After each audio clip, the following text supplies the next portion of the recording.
Hi guys, welcome back to this wonderful rainy yet sunshiny day in Great Britain. Today I'm going to be doing a watercolour review. Now I'm not really, I don't want to say I'm not a fan of watercolour, but it's very difficult to work with and I haven't quite mastered it in terms of maybe someone else like Turner or any of the wonderful famous artists out there. So it is a medium that I want to try and work with more, even though it's not as successful as some of my other mediums that I work with. But hey, that's how you learn. That is how you develop as an artist, by going through mediums that you not necessarily hate but find difficult to use. And I find that I normally hate a medium because I find it difficult to use. So there's kind of this nice correlation between it. I will eventually get there. I will find a way around it as time goes on. But in the meantime, I'm just going to sit back and just doodle and just do anything that I know that I can work with. So today, that aside, I'm going to be doing a review of this watercolour brush set that I bought from Amazon. I believe it was about £8.50 when I bought it. The price varies depending on how many sets they have in, but it ranges between, I think I've seen it at £7 all the way up to £12. Nothing too dramatic. First impressions, it came very, very quickly. I know it's not to do with the item, but it does help in terms of buying it maybe for a gift or maybe for your own personal development. It's a set of 24 pens that includes from this very white / translucent colour all the way up to a black, and it comes in a lovely plastic tray, which is useful because I tend to take things out. You can keep it in the tray, but I think I might just take it out and leave them. As always, it's set instructions on the back. It says it's water-based, which is what watercolour is basically meant to be. 24 colours, the fact that they have rich tones and inks, vibrant colours, sharp, can be used for different styles. So you've got essential tool for exquisite Victorian modern writing. I can't pronounce that name this morning. I'm so sorry. I did try. And you've also got some instructions as well. So it says use rough watercolour paper to get a gravy speckled effect. Okay, so it's also got like what types of watercolour paper you want for what effect you want. So if you want a rough effect or you want a smooth or something a bit more ideal for drawing. And it also gives you instruction on how to look after the pens, which are, they are going to be water, so they will dry out. And it says if your tip dries out, you can just use some water to wash it and then turn your pen upside down for it to refill. And also a little picture demonstration as well. So these watercolour pens are from Euro Element, but I did buy them on Amazon, but it does have the web address there if you, after you like this view, you want to try them out yourselves. And so we're going to do the exciting bit and open up the package. So it comes in a plastic tray. Not the best environmental impact, but I suppose it has a purpose. Already, I quite like the feel of these pens. They're very soft and silky. They do look really professional. I'm just going to grab this purple one because I'm feeling very purpley by the colour of my nails. So it has brush pen, it has the name on it and it also has the name and the code. I'm guessing that is so name is self-explanatory, royal purple, and an E004. All of the pens have E004 on them, so I'm guessing it's kind of like a batch number towards them.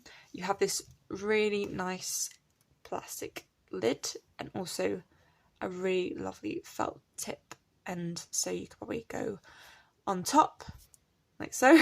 On my hand you can probably go on top or spread it across depending on what you want to draw or what you want to do. So a lovely collection of pens, really quite satisfying to look at. And you've also got this watercolour, I guess it's like a smudger, so obviously when you put the lines on the paper you can also use this to smudge. And you've got, this is probably where you put the water in and then you go back in and brush away onto the paper. Pretty self-explanatory. So far so good for £8.50. Sounds pretty banging. I'm going to take these all out of the packaging. I've got some acrylic paper that you can use watercolour pens or paints onto, so I'm going to use that for today's demonstration and just see how it goes. I'm just going to take these all out. Some really lovely colours here. I quite like the fact that they're named as well, it makes them a bit more professional and dramatic. I do wonder how they're going to mix though, because watercolour and mixing, I've had some bad experiences of them, and they always tend up to be like brown colours.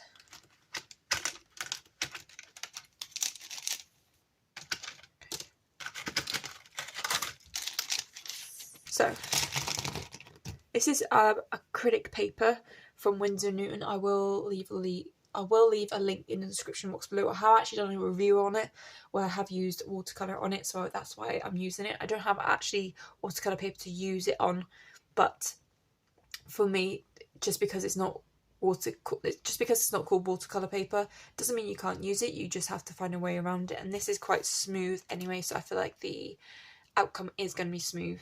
And plus it's just a taster, it's just a review. You know, you don't have to go off and draw a masterpiece as soon as you grab a new medium. It takes time, and it's just one of those things that you just get to grips with as you go along. Okay, so I'm going to be drawing from a photograph that I've done many times. I've done it in print, I've done it in drawing, I've done it in watercolour, I've done it with oil. I've pretty much done it in every single medium, and I'm going to try again in watercolour. It has been successful, and also because I want to use this photograph because I actually have got the watercolour still with me, so I'll be able to compare and contrast the difference between watercolour pens and just a watercolour palette. So yeah, I hope you guys enjoy. I'm just going to start doing watercolour. I haven't done a warm-up drawing either, so that's just something to note. First thing I'm going to do is I'm going to eliminate the colours that I know I'm not going to be able to use, because it's just not in the picture. I'll quickly show you the picture as well. It's this one. You may recognise it. And if you are interested, I'll leave links to all the other mediums I've used for that photograph as well. So many nice colours. I'm going to try to avoid using the black and use dark brown instead. Don't need purple. Don't need that luminous yellow.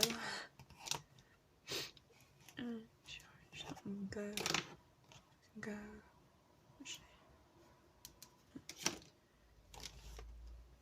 So at the moment this is my colour palette. It might change because I might realise I need extra bits and pieces. So first of all I'm going to start with the brown. I just can't get over how nice and soft these are. They're like proper good quality pens, you know, that you get in a decent colour. Oh, and also the lid goes on the bottom, which is very handy because, like I said, if the nib dries out, you're kind of screwed. So I'm just going to start.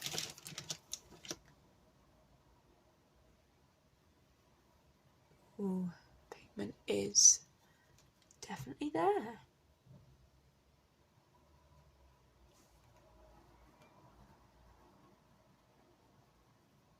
I'm really quite hungry actually, because I've just made brownies downstairs and I can smell them through the household.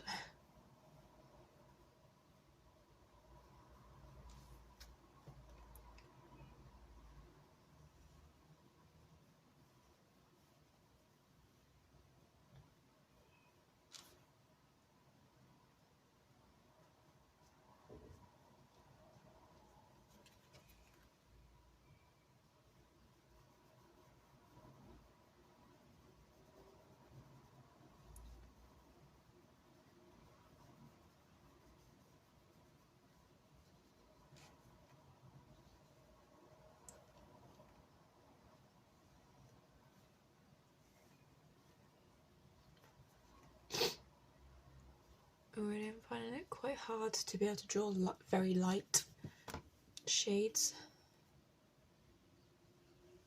I suppose that just comes with practice, doesn't it?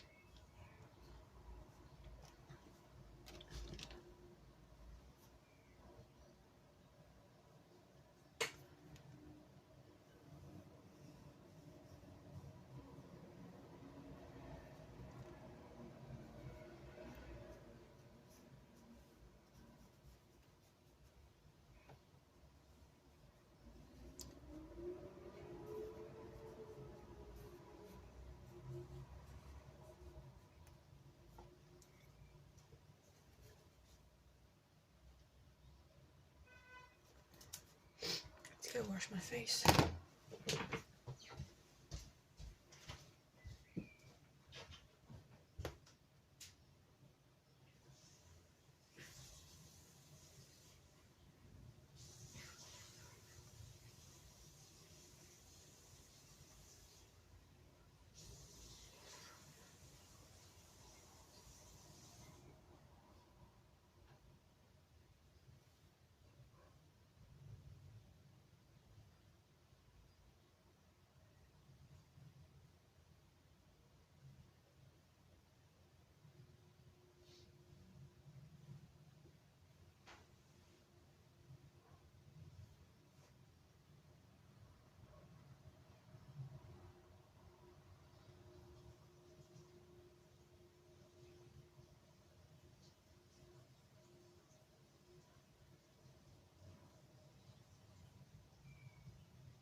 So far, really liking these.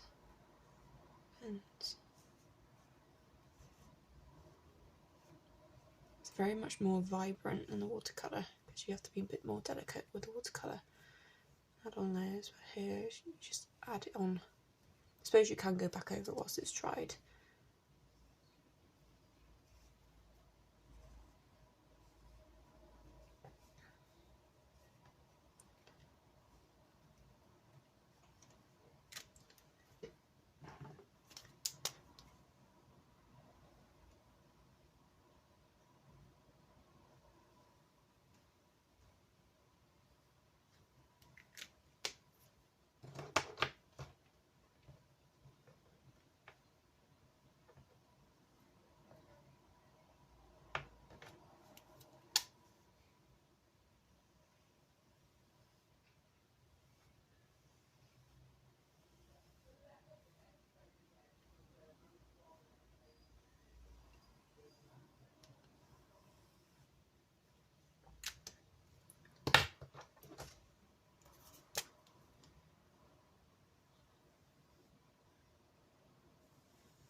I can imagine these being used for illustration purposes more than, say, my kind of drawing.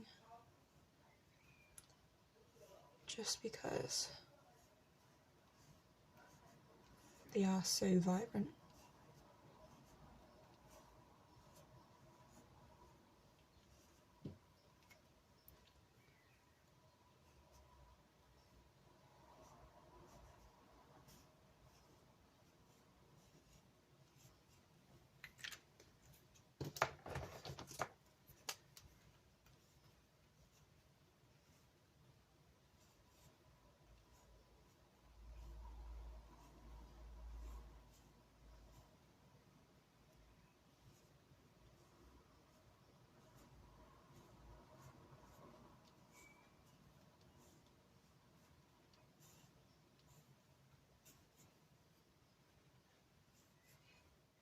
It's nice to be able to put the colours on top of the others as well.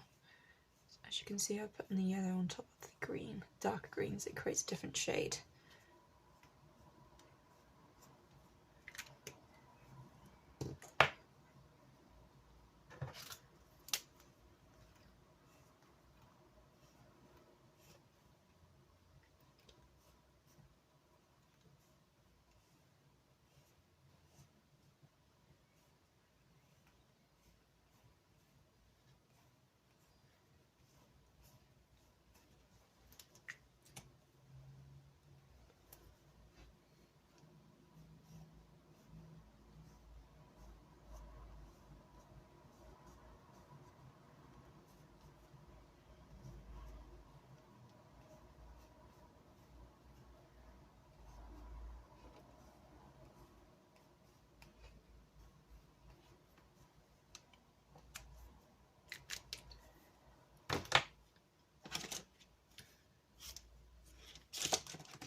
this.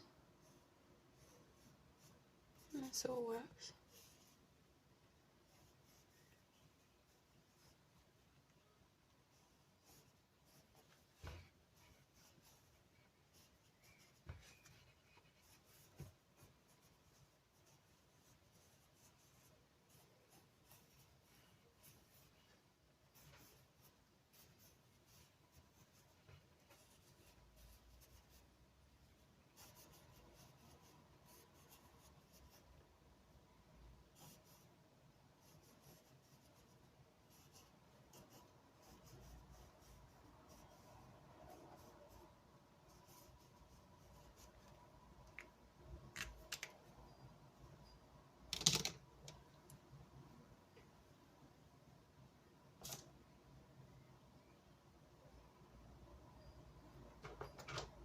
It's really annoying because it's not really a brown shade, more like orange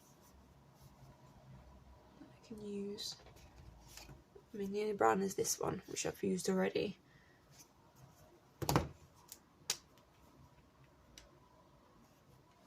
So it might be a bit more orangey than I need it to be, but we'll deal with it as we go.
It's like a little bit scrubby, doesn't it?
I'm still here. I've just been engulfed in all of the drawings.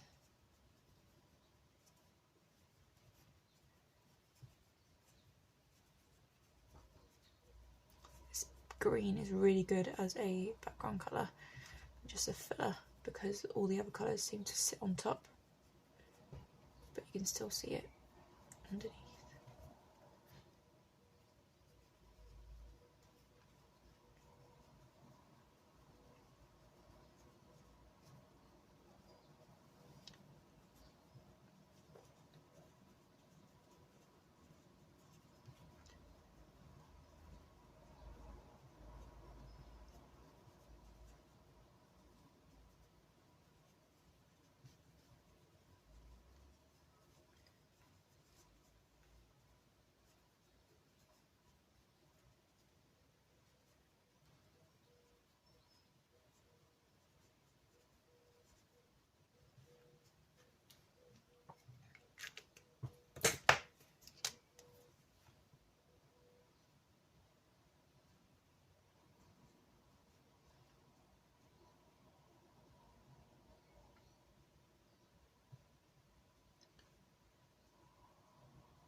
Where the tip of it becomes very useful to create these really light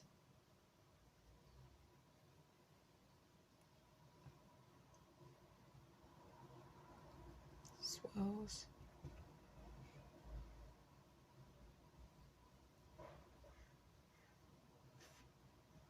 Of greenery.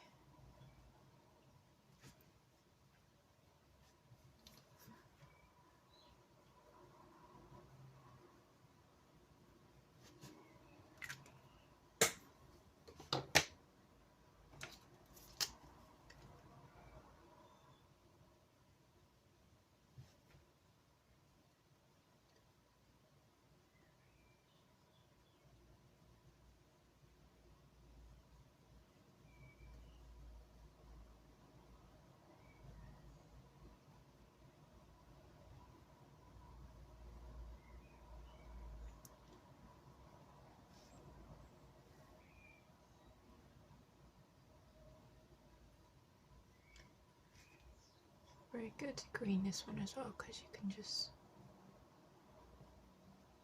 hide bits that you've missed. Where the brown is just really dominant.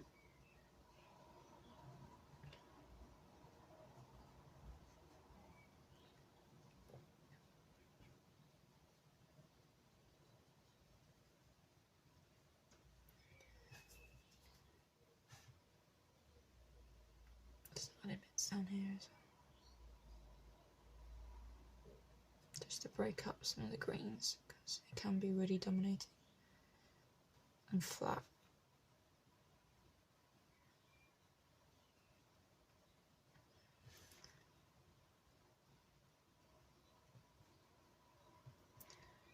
Only around the bits that are darker green.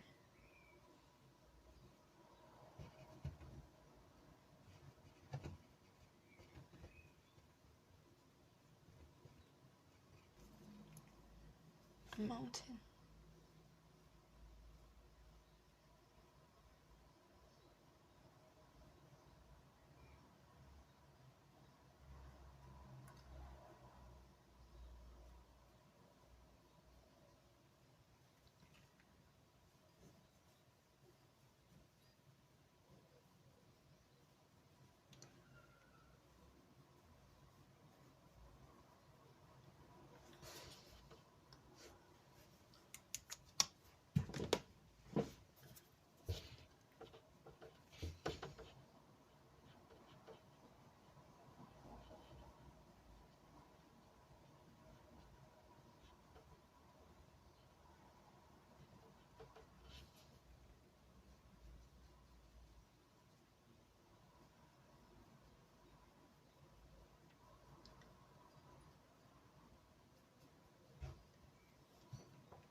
Okay, I think I'll leave that at that actually.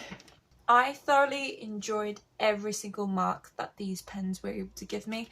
Yes, they are quite difficult to work with compared to normal watercolour, but because they're so pigmented, you don't have to do as many layers. But in that case, you have to be very considerate of how much marks you want to put down and which pens are more pigmented in terms of being able to cover them over. So you kind of, like I said with the green, so where is it? It's this green.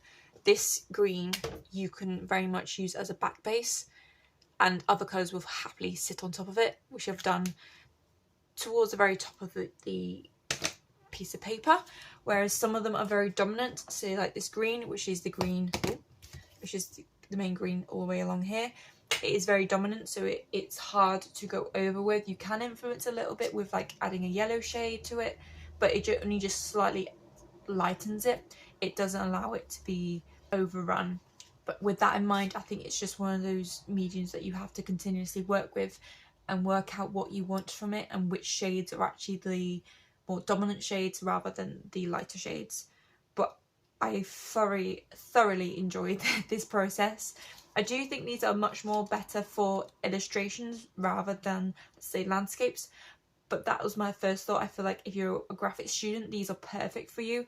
If you want that vibrancy without spending lots of money, and also if you want a very crisp, thin line, which you can get from, well, as you saw, some of these very squiggly lines, as well as a nice flat surface as well. But as an artist, I will be using these, and the fact that I'm an artist that doesn't really use colour as much as, well, a large portion. I'm a very monochrome artist because that's how my form starts with drawing or print. Well, everything primarily for me comes back to drawing and graphite or fine liner pens, and it progresses. And then if I find it works well in a print or just as a drawing by itself, it tends to stay monochrome, where sometimes I do branch out into painting, but it has to be a specific painting style. Or if it comes to watercolour, it's more colourful. It just depends on what I want from that piece and how I can best translate it into that form and idea that I have at the back in my mind. Out of 10, I'll give it a good 9. I do think it loses a point because of the fact that you have to work with them, and you have to, it's not really a beginner's guide. You have to work with them for a certain extent. Even though I've only done one piece for it, I have learned a lot, but I still want to kind of experiment and see which. I feel like I need to do a chart where I put all the colours onto a piece of paper, and then I write down soft or dominant, and then I'll just go over each individual one and see which ones actually work well and which ones are more dominant than others. That, say, like certain browns can go over certain colours, but not as necessary as some of the other colours. It's kind of like a weird chart thing now I've got at the back of my mind now I want to do. That does take time and a process, and because watercolour isn't my main forte, it's not one of those things I'm going to be doing. I'm just going to be drawing, and as I go on, I will add to it, experiment with it, like I did with this drawing. Really lovely feeling pens, which is nice. They do look the part. They are very simple, they are elegant, they look professional, and I honestly can't rate them any higher than 9 at this moment in time. That will probably change in the future if and when I use them a lot more and I've actually got to grips with them. But other than that, 9 out of 10. I will leave a link of where I found them down in Amazon below, and I'll also find them on their website if I can find that, because I think you prefer to buy them through the website rather than Amazon. Oh, very quickly before I leave, I'm just going to show you the difference between, and then we've got this watercolour palette. This is a lot softer and very fine, but the pigmentation isn't there. Yes, you can add to it, but the pigmentation needs layers for it. And I did do quite a few layers, but this is a lot softer and easier to work with. And also the colours here, they're more varied, so they're easy to work with, especially with the browns. I could get that back base colour right and not having to add any extra colours, whereas this one was a lot more harder to work with. That being said, I'll still rate it a 9. So that's it. Thank you guys so much for watching. I hope you enjoyed this video. Please give this video a like and subscribe to my channel to see more videos like this. I'll leave a couple of links down in my description box for more drawings of the same picture. if you'd like to see that in different mediums. I'll also leave a link to the product, and also there is a link to my eBay selling account, which is where I sell all my artworks that I feature on my channel, plus a couple of extras that I don't necessarily create on my channel, but sometimes I do talk about them because I like to do art as much as I can, because I'm aiming for a full-time financially stable artist. I pretty much am a full-time artist, I'm just not financially stable enough to take a step back from my other job, which pays the bills. So that is the main goal. I hope you guys enjoyed, and I shall see you guys next time. Bye for now.